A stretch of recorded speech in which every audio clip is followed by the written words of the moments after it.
Makapal na abo at masangsang na amoy ng asupre ang namemerwisyo ngayon sa mga residente matapos pumutok ang Bulkang Kanlaon. Required na ang pagsusuot ng face mask dahil banta ito sa kalusugan. Sa kabila niyan, may mga residente pa rin na nagmamatigas lumikas. Live mula sa Bago City, Negros Occidental. Nasa frontline ng balitang yan, si Gio Robles. Gio, kumusta ang sitwasyon dyan?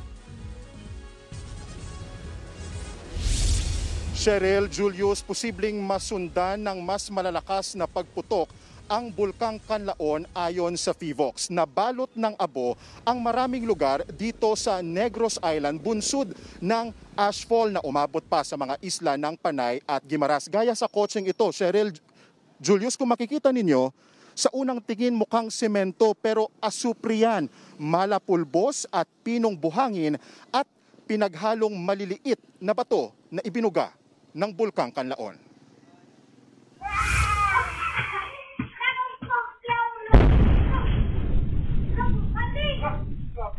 Rinig na rinig ang malakas na pagputok ng Bulkang Kanlaon sa kuha ng CCTV mula sa bayan ng La Castellana sa Negros Occidental. Agad napatakbo ang mga residente. Ramdam ang takot sa mga bata na napatigil sa paglalaro. Sa Bago City, nabalot ng abo ang mga kalsada, bahay, eskwelahan, simbahan at marami pang estruktura. Mistulang niebe ang abong nasa ibabaw ng mga gusali. Sa kapal ng abo, halos mag-zero visibility sa kalsada. Lubhang delikado yan sa mga motorista, lalo sa mga nagmamaneho ng motor. Sa tindi ng ashfall, mandatory na ang pagsuot ng face mask gaya dito sa Bago City. Masakit sa mata na may masangsang na amoy ang abo dulot ng asupre. Ang ilang residente nangangamba sa kanilang kalusugan. Pero nag-ulan ng abo, lumudamol gadya, babaw is in gadya kabako ya. Sa tindi ng abo, gumamit na ng pressure washer ang ibang residente para malinis ang mga kalsada. Halos 2,000 residente mula sa 4 na upper barangay sa Bago City ang sapilitang inilikas. Mistulang ghost town ang ilang barangay sa Bago City.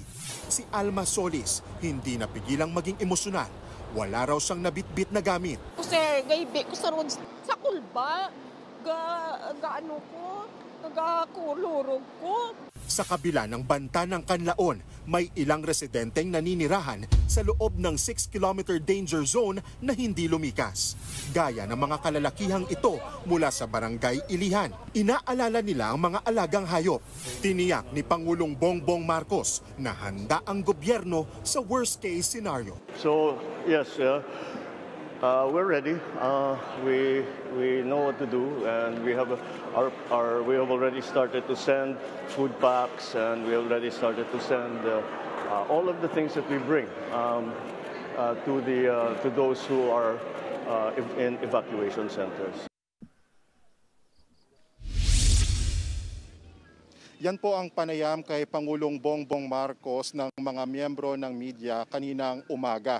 Buong araw, hindi natin nasilayan ang Bulkang Kanlaon dahil balot ito ng ulap. Pabugso-bugso din ng ulan sa malaking bahagi ng Negros kaya binabantayan ang banta ng lahar flow sa mga lugar na nakaranas ng ashfall. Balik sa inyo. Maraming salamat, Gio Robles. Mga kapatid, Julius Babaw po. Iba na ang may alam at may pakialam sa panahon ngayon. Para sa frontline ng mga balita, mag-follow at mag-subscribe sa social media pages ng News 5.